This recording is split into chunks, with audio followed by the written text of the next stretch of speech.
Fracture itong ano nangyari, napilipit ka sir. Grabe nangyari. Slide yan. Oo, Slide. napilipit to. Wala, ano to sir. Kung nangyayari ito, yayakapin niya to. Wala na, nagkaroon ng crack. Tsaka tingnan mo, iba oh.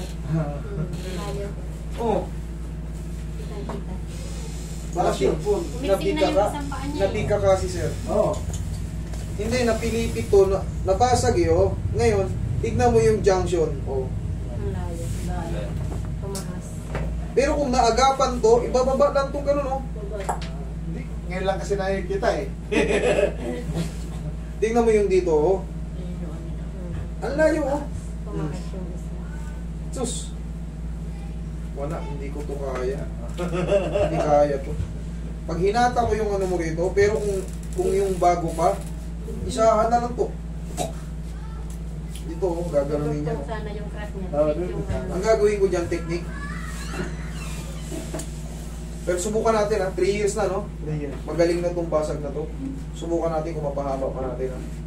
Higa ka. Kaya na. Matapang yan eh. Ayan o. Tingnan mo naman, oh. Layo. Grabe. Layo. Ay, oo nga. Pati pa. Malayo yan.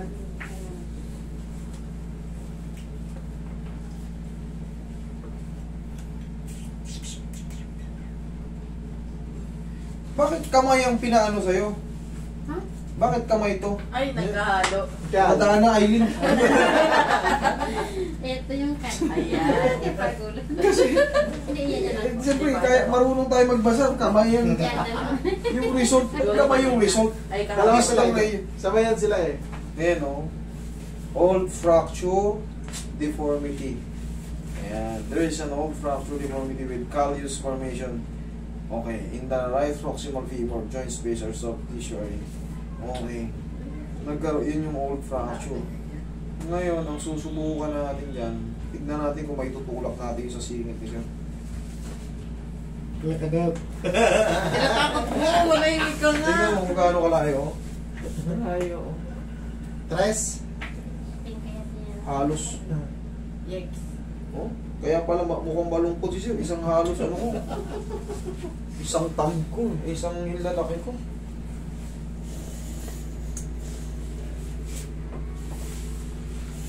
Years. Ano ba nangyari sa'yo, Sir? Nag-uli ng ano, yung wild na baka. Hmm. Tapos, ngayon, hindi niya nakontrol yung wild na baka. Nahatak siya ngayon. Eh, medyo ano, nadulas. Nahatak siya ng wild na baka. Ngayon, tumama yung paa niya doon sa puno ng yung kumbaga napilipin. Kaya nga eh. Hindi niya nabitawan agad yung... Hindi naman kasi yan yung ganong kataas yung ano niya, yung tinatawag na femur bone. Oo. Nangyari. Hindi. Tumama daw yung paghatak sa kanya ng wild na baka. Subukan natin sa ha. ano. Sana mabawasan. 3 years naman na to. Magaling na yan ito. 3 years na yan. 3 to 6 months naman na yan. Tingnan natin ba. Hindi naman masakit to. Hindi naman sakit. Hindi.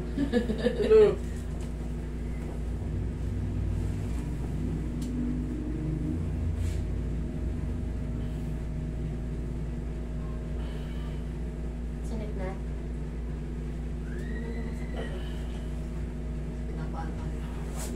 Wala na. Matigas na. Dapat yan na ano yan eh. Gagalaw. Dudulas yun kasi madulas yung head femur na eh. Head femur natin. Dapat yun pagka ginaganyan mo, tutunog mo lang siya kahit paano. Very established na siya. Yan. Wala na. Tanggapin mo na. Very established. Eh, at least, Guilty ka. kahit wala ka naman bayad, wala namang problema. Ang mahalaga, nakita natin yung kalagayan mo, subukan natin kung kakayanin sa paa.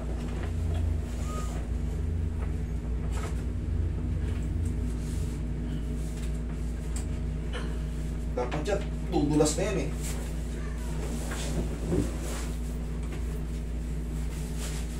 Tingnan natin kung nabawasan ha. Roy.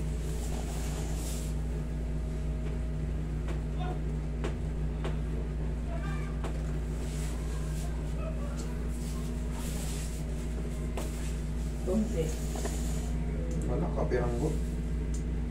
Oh, kanina isang tank ko eh. Oo nga. Ayan. Pirang mo. Yate.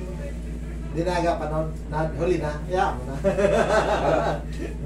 Merong may changes, kaso hindi ma-perfect. Hindi. I'm sorry, idol. Dapat yan talaga inopera. At least. Pero hindi, ano ka na eh.